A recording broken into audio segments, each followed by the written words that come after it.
Elhamdülillah. Rotiba sünnetleri жөнүндө маалымат. Rotiba sünnetleri деп ар бир парз намазынын алдынан же артынан окулуучу намаздарды айтат. Бул пайгамбар саллаллаху алейхи вассаламдын сүннет амалдарынан бири.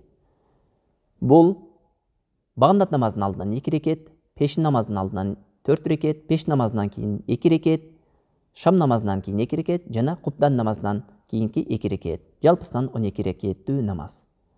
Бул намаздын фазилети улук. Бул намаздын фазилетин баяндап, энелерибиздин бири Умму Хабиба Ромля бинт Абу Суфьян ушундай деп айтат. Мен пайгамбар саллаллаху алейхи вассаламды мындай деп айтканын уктум. Ма мин абдин муслимин юсалли лиллахи таала кулла яумин 12 рак'атан татаввуан гайрал фаридати илля баналлаху лаху байтан фил джаннати. Кандай момун болбосун, бир күндө 12 рекет намаз окуй турган болсо, Аллахтын ыраазычылыгы үчүн парз эмес болгон 12 рекет намазды окуй турган болсо, албетте Аллах таалам ал пендесине бейиштен үй салат дейт. Бул Муслим риваят кылган хадис.